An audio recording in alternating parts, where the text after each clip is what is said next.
J'ai commencé à peindre à l'âge de 33 ans. Je ne sais pas comment ça s'est passé, mais ça m'est un peu tombé dessus comme ça. J'avais besoin de dire quelque chose, j'avais envie de dire quelque chose. Et la peinture a été pour moi le médium, la manière de le dire. Il y a la parole, il y a l'écrit, il y a le geste, et puis il y a la peinture. Franchement, je ne sais pas dessiner à la base. Et j'ai toujours été très mauvais au dessin. Je pense que la peinture est différente du dessin. Les couleurs, la texture de la peinture, le temps qu'on passe à imaginer le tableau et à le peindre. Je pense qu'il n'y a pas d'art sans engagement. Il n'y a pas d'art sans cette volonté de dire, juste dire. Il n'y a pas d'art sans cri, c'est un peu comme une soif ou une faim. Voilà, c'est une grande soif, une grande faim. On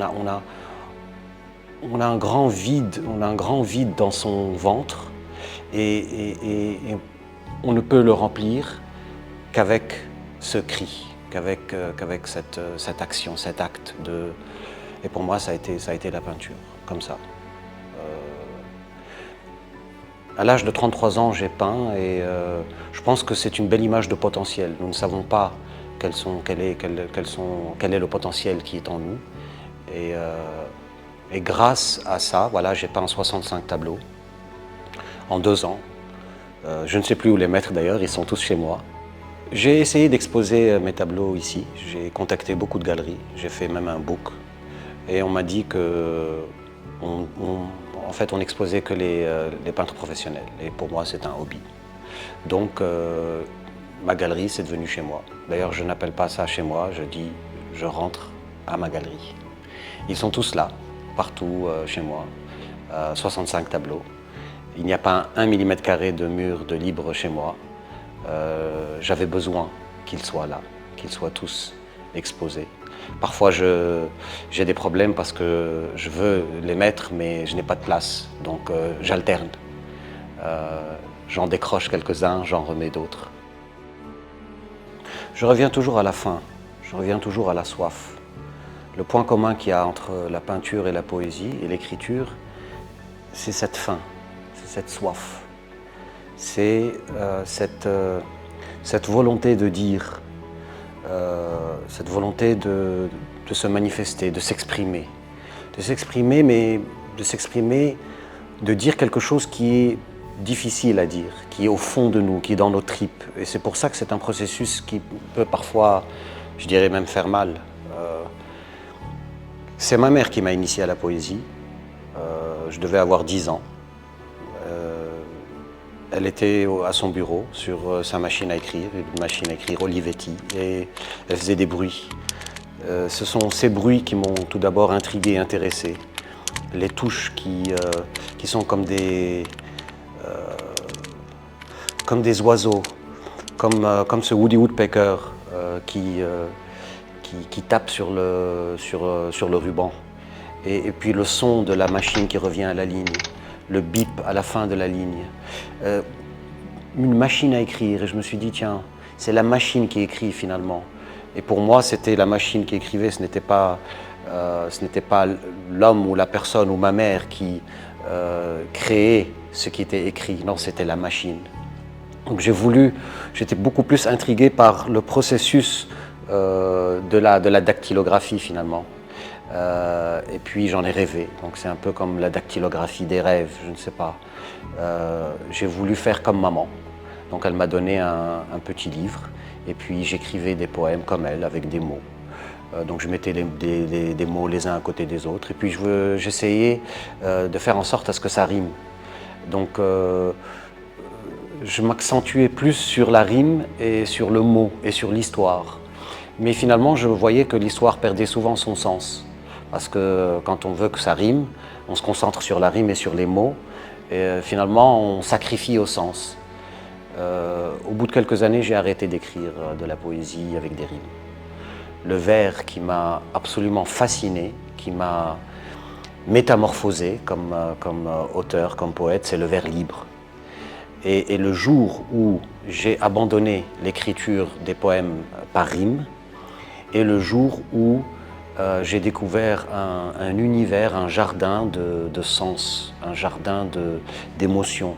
Et c'est là où j'ai réussi, enfin je ne sais pas si j'ai réussi, j'ai pu au moins tenter d'exprimer ce que je ressentais dans ces mots, dans ces vers.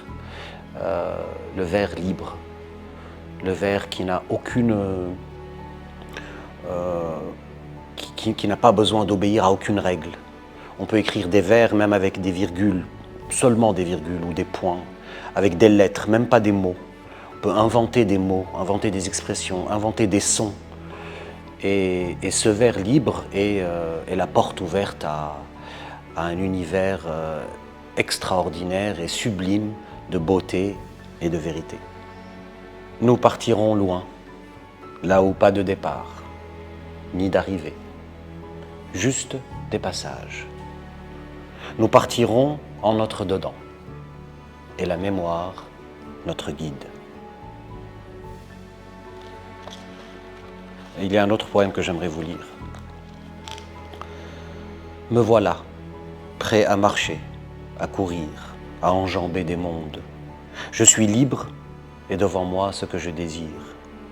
Mon geste est lent, difficile, il bégaye, mécanique vieille. Un millénaire de gestes se dresse derrière moi. Un millénaire de mots, et je ne puis trouver les lettres de commencement. Voilà. J'ai toujours été intrigué par les migrations, les départs. Pourquoi est-ce que les gens partent comme ça? Pourquoi est-ce que les gens prennent tellement de risques, laissent tout derrière eux? C'était un mystère pour moi. Et surtout, braver les dangers, braver vents et marées, et mettre sa vie en péril. Donc l'idée première de ce roman était réellement d'aller à la rencontre des migrants. D'ailleurs, je n'aime pas beaucoup ce terme, les migrants. Je lui préfère le terme de traverseurs, parce que ces gens traversent la mer, c'est sûr. Ils traversent le désert, ils traversent l'espace, traversent les éléments, mais ils traversent leur vie, ils traversent leur être. Ils sont à la quête de quelque chose. Et peut-être même qu'ils traversent leur naissance, qu'ils passent de l'autre côté, qu'ils naissent. Que cette traversée est comme une gestation, c'est comme une naissance à une nouvelle vie. L'idée des papillons de Lampedusa, du roman, m'est venue en lisant un conte soufi qui a été conté, c'est une allégorie qui s'intitule La conférence des papillons, contée par Henri Gougaud. Donc Henri Gougaud en parle dans son livre. Ce sont des papillons qui sont réunis un soir d'été autour d'une flamme, avec le sage papillon qui est leur guide. Et ils voient cette flamme au loin, et ils sont attirés par elle. Ils ont une attirance pour cette flamme absolument inexpliquée.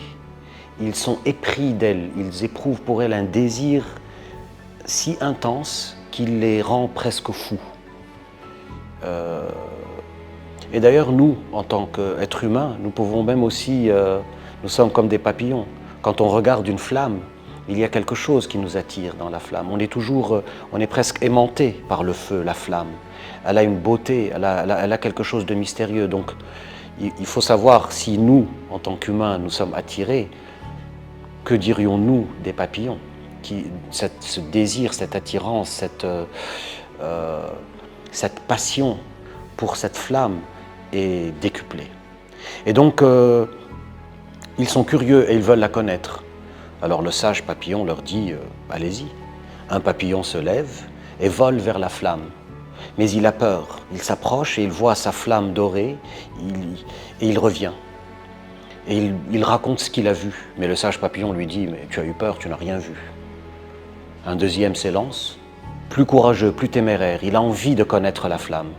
Il se brûle, il la touche, il se brûle l'aile. Il revient cabossé, brûlé, complètement anéanti, comme ça, boitant, et il raconte ce qu'il a vu. Les papillons sont tout excités. Ah, il l'a vu, il l'a vu, il l'a vu de près. Mais le sage papillon lui a dit, non, tu n'as rien vu, tu as eu peur et tu t'es brûlé et tu es revenu. Un troisième, personne ne lui a demandé de partir. Et il est parti comme ça, tout seul. Et il a volé, volé, volé. Et au bout d'un moment, il s'est jeté dans la flamme.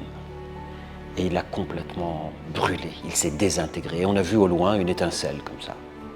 Et le papillon, le sage papillon, le guide leur a dit, lui a connu la flamme. Et lui seul comprend qui elle est.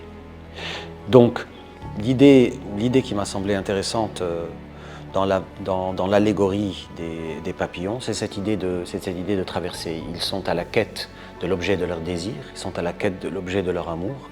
Et dans cette quête, ils vont trouver leur propre être. Ils vont rencontrer leur rêve. Ils vont se rapprocher de leur rêve. Donc la connaissance de l'objet de notre désir mène à la connaissance de soi. Et finalement, bien sûr, on part parce qu'on fuit la guerre. On part parce qu'on fuit la pauvreté. On part parce qu'on fuit, et c'est ce que nous voyons aujourd'hui tous les jours dans les... Mais l'idée essentielle qui m'a intéressé, c'est migrer est-il un acte de désir? Migrer est-il une action d'amour? Migrer est-il une action de foi? Est-ce que ce qui motive ce départ, c'est effectivement le désir? Oui, il y a la fuite de la pauvreté, de la misère, la fuite des discriminations, la fuite des extrémismes politiques et religieux. Mais tout ça, c'est... Donc ce qui m'a intéressé, le roman Les papillons de Lampedusa est une transfiguration, c'est une métamorphose, c'est une transformation de ces traverseurs, d'être... ils ne sont plus ces gens misérables, miséreux, qui fuient. Ils ne sont plus ces gens pauvres, parfois qu'on confond même avec des gens qui n'ont pas de talent, qui sont au chômage, qui sont illettrés, peut-être même des bandits, des gens qui sont en détresse et qui finalement sont appelés à un droit craindre. Non, ils deviennent des gens courageux, ils deviennent des gens pleins d'espoir. Ils ne sont plus désespérés, ils sont espérés, ils sont pleins d'espoir, ils sont pleins de vie. Ils sont des guerriers. Donc voilà la métamorphose. Et bien sûr, il y a la métamorphose du papillon qui passe de l'état de larve à l'état de chrysalide et à l'état de papillon. Donc il y a aussi cette image. Mais l'image essentielle, la métaphore, l'allégorie principale est une allégorie de transformation, de métamorphose de ce personnage de traverseur, de ce papillon qui est un quêteur. Et quelle belle image, quel beau voyage que celui de la quête. L'idée de ce roman était d'aller à leur rencontre, était de rencontrer, de voir leurs histoires, de voir qui ils sont. Alors ils sont bien sûr dans cette quête individuelle et quelque part elle devient une quête en famille parce que finalement cette conférence, et bien sûr ils se parlent, il y a des duos, donc le roman en fait se focalise sur 8 personnages, donc 4 duos qui vont parler entre eux et parler de leur point de départ, parler de leurs rêves, parler de leurs craintes. Donc il y a réellement une conférence comme la conférence des papillons, donc beaucoup de dialogues. Et cette idée qui va commencer, cette idée de famille. Cette idée de famille de la traversée qui se crée par cette conférence, par cette assemblée, ces liens qui vont se tisser entre eux, dans les duos, même entre les personnages, des liens même parfois beaucoup plus forts que des liens de sang. Donc des liens vont se tisser et une famille de l'urgence, une famille de la traversée se forme. Et il y a cette idée un peu de l'arche de Noé qui est évoquée, qui est voilà, le bateau fabriqué par Dieu pour sauver Noé et sa famille, avec un couple d'animaux de la terre. Et donc voilà, ces couples, c'est aussi un peu ces duos.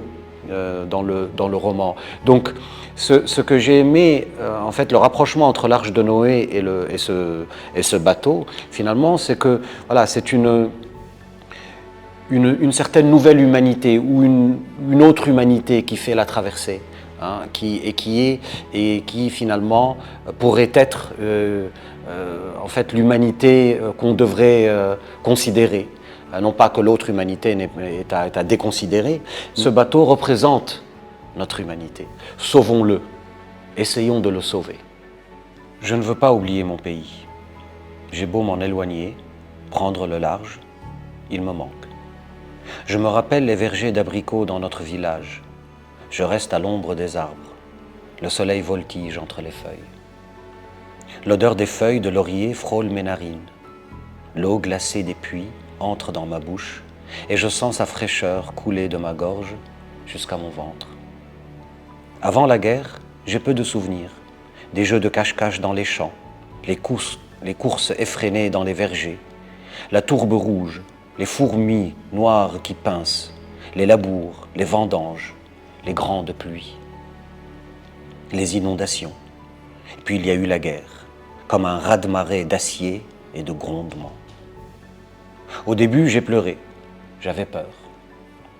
Je voyais des gens morts, des gens sans tête, sans bras, des gens avec des morceaux de corps qui manquent. Mais après, je me suis habitué à tout ça. C'est devenu normal. La peur est comme un mauvais rêve. Quand elle vient, on croit que c'est la vie, la réalité, et que rien n'est plus vrai. Mais au réveil, on réalise que c'est un mensonge, qu'elle n'existe pas pour de vrai. À chaque fois que la peur venait, je lui disais « Tu mens, tu es une sorcière méchante, tu n'existes pas ». Et la peur partait. J'ai commencé à aimer la guerre. Elle m'a rempli de rage de venger mon père. Elle m'a fait grandir d'un seul coup. Je crois que c'est ça être adulte. Avoir le désir secret de la vengeance, le nourrir en soi, le cultiver chaque jour et le laisser lentement nous manger le cœur. Alors il y a aussi un autre extrait que j'aimerais vous lire, celui-là il est plutôt à la fin. Ces bouteilles sont la preuve que nous avons cheminé par ces flots. Chaque bouteille est un corps qui contient des mots. Une fois à l'intérieur, je ferme le bouchon et les lance vers l'horizon en prenant appui sur la porte de la timonerie. J'envoie ce que j'ai écrit dans mon carnet, des mots sur des bouts de papier. Les mots que j'ai vus surgir des yeux des haragas, ceux qu'ils n'ont pas dit. Et aussi les mots de mes rêves. J'ai fait beaucoup de rêves. Souvent, je les oublie. J'essaie de me les rappeler, je me concentre et j'écris vite pour ne pas oublier. Chaque détail compte, mais la mémoire me manque. Je ne me souviens plus. Et le rêve s'éloigne de moi. On ne peut pas refaire un rêve ou le continuer quand il a été interrompu. Alors je laisse des vides. Je passe des lignes entre les paragraphes. Je laisse de l'espace pour continuer le rêve quand il me revient. Ou peut-être, il y a des rêves qu'on ne peut pas finir et qui s'arrêtent comme ça, en plein milieu. Le roman est une fiction. C'est une histoire purement inventée de A à Z. Tout a été inventé, à l'exception d'un événement. En fait, c'est un événement qui est tout à fait réel et que j'ai puisé de la réalité. C'est en fait un naufrage qui a eu lieu le 3 octobre 2013 en Méditerranée. 500 traverseurs sur un bateau qui s'échoue. L'étincelle première de ce roman a été cet accident. Je voulais en parler. Et donc, c'est un peu l'épicentre de ce roman. Et toute la fiction a été construite autour de cet événement du 3 octobre 2013. Et donc, je devais travailler, composer avec 500 personnages éventuellement. C'est énorme pour un roman. Donc, je me suis dit, la tâche va être très dure. Ce que j'ai fait, j'ai dû travailler uniquement. Je me suis dit, je vais me concentrer sur 8 personnages principaux qui vont représenter les 500. Donc, créer en quelque sorte des archétypes de personnages. Et l'idée essentielle, c'était de montrer leur diversité. Et c'est pour ça que cette idée de 500 était un peu obstinée en moi. Aujourd'hui, on les voit d'un seul bloc, ils sont uniformes, ils sont tous pareils. Et les papillons, c'est les couleurs, ce sont les ailes qui ont des formes même, la forme des ailes, et puis les dessins et les motifs à l'intérieur des ailes, les combinaisons sont infinies. Et finalement, les motifs de départ sont infinis. Et les profils de ces personnages sont infinis. Les caractéristiques, les traits de caractère, finalement, des individus émergent de cette masse compacte. Des individus distincts, uniques en leur genre, et chaque papillon est unique. Donc les 500 papillons viennent de tous bords, viennent de l'Afrique, viennent de l'Asie, petits, grands, gros, maigres, jeunes, vieux, bébés, nés, pas encore nés. Voilà, leurs caractéristiques sont, il y a des gens diplômés, il y a des gens sans diplôme, il y a des gens... donc en fait, tout l'éventail des combinaisons possibles et imaginables pour des êtres. Vous imaginez ce que c'est. Donc les huit personnages principaux, les 8 papillons principaux, devrais-je dire, qui forment les 4 duos. Donc Amel qui est papillon rebelle. C'est un papillon qui a été rejeté par sa famille parce qu'elle a eu un enfant hors mariage.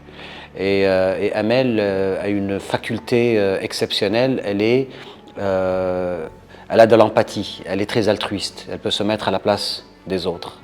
Elle converse avec son bébé qui est dans son ventre, qui est un papillon non né, qui est un papillon, une larve, un papillon dans un état antérieur. Le deuxième duo, c'est El Harrag, qui est le passeur, donc le papillon écorché, le papillon déchiré, le papillon brûlé, puisque à un moment donné de l'histoire, je ne dis pas pourquoi ni comment, mais il va brûler. Le Harrag, l'anti-héros, le Harrag qui est bien sûr le papillon qui exploite les traverseurs et qui va les faire payer de l'argent pour la traverser. Et il dialogue avec sa femme Najiba, papillon fantôme, qu'il trouve sur le bateau alors qu'elle n'est pas censée être là. Il se demande qu'est-ce qu'elle fait là. Najiba comme papillon est l'alter ego du Harrag, c'est son miroir, elle est un peu l'autre versant de sa personnalité, celle qu'il aurait dû être ou qu'il devrait être. Le troisième duo est Shams et El-Hajj. Donc Shams est un papillon conteur, c'est le papillon rêveur, c'est le papillon qui tient un journal sur le bateau. Shams,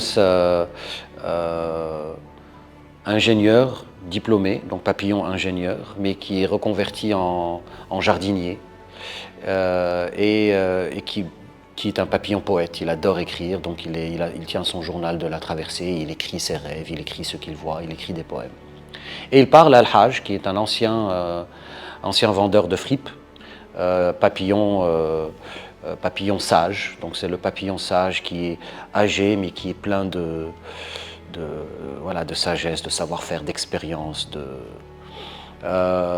Et El-Hajj, comme papillon, il cherche ses enfants papillons qui sont partis lors d'une traversée précédente. Donc il fait juste la traversée parce qu'il cherche ses enfants. Il ne fuit rien du tout. Enfin, le dernier duo est celui de Hassan, papillon haltérophile, papillon sénégalais haltérophile, ancien instituteur. C'est un papillon colossal au corps, c'est un grand papillon, ses ailes sont immenses. Et donc Hassan parle avec Zina, qui est un jeune papillon syrien et qui est toute jeune et qui est malicieuse et qui a la tête pleine de rêves. Et donc voilà, Hassan parle à Zina. Voilà, c'est 2 ans bien sûr de travail et de documentation pour chercher ces papillons. Et oui, c'est une fiction, mais elle est bien sûr inspirée de la réalité. Et de cet événement du 3 octobre 2013. Tu savais que l'île de Lampedusa est plus proche de l'Afrique que de l'Europe? C'est parce qu'il y a très longtemps, des millions d'années, Lampedusa était dans l'Afrique. Mais comment c'est possible qu'une terre voyage comme ça d'un continent à l'autre? C'est à cause de la dérive des continents. Ils se déplacent. Ils sont sur des sortes de grandes plaques qui flottent et chaque année, ils se déplacent de quelques centimètres. Alors, ils sont sur un bateau, comme nous. Il a un sourire. Oui, en quelque sorte, mais il se déplace beaucoup plus lentement. Il me dit que dans l'univers, rien n'est figé. Tout bouge. L'univers entier, avec ce qu'il contient, se déplace, fait un voyage qui ne s'arrête jamais. Et naturellement, les continents aussi voyagent. Le monde entier était un seul continent qu'on appelait la Pangée. Mais alors, il n'y avait pas de pays et de frontières? Non, pas de pays ni de frontières. Donc c'est une coédition entre la France et la Tunisie. J'ai un éditeur en France, c'est l'Harmattan. Mon éditeur en Tunisie, c'est Déméter. Donc entre les deux éditeurs, nous avons décidé de faire un lancement le 3 octobre 2023, 10 ans après les événements du 3 octobre 2013. Nous ne doutons pas que pas beaucoup de choses ont changé en ce sens, c'est-à-dire qu'il y a toujours des morts. Selon les chiffres, selon les statistiques, il y a environ 400 000 traversées depuis 2000 jusqu'à 2020 et 25 000 morts. Mais ces données sont vraiment les chiffres, qui sont des estimations et qui sont largement sous-estimés. C'est-à-dire qu'il y a par exemple les naufrages invisibles, des bateaux qui disparaissent dans la Méditerranée. C'est un peu comme le triangle des Bermudes de la Méditerranée. Les bateaux disparaissent et avec tous les personnes à leur bord. Il y a bien sûr pas que les traversées de mer, il y a aussi les traversées des déserts, il y a les morts qui sont... il y a les vies qui disparaissent dans le désert comme ça, en Asie ou au Sahara, ou en Afrique. Il y a surtout les gens qui souffrent dans les prisons, dans les états de départ ou dans les états de transit. Voilà, ce roman pour plus éveiller les consciences, parler du sujet plus concrètement aujourd'hui, pour recentrer le débat, le mettre à la lumière de l'actualité et surtout lever des fonds pour les associations. Alors, j'ai décidé de donner tous mes droits d'auteur à l'association SOS Méditerranée sur la partie française. Je cherche une association en Tunisie à qui aussi je verserai tous mes droits d'auteur sur la partie tunisienne de Déméter. Mais en tout cas, c'est essentiellement une action au niveau de la prise de conscience. Le sujet des traversées, des migrants est un sujet oublié aujourd'hui. Des morts qu'on ne voit pas sont des morts qu'on oublie.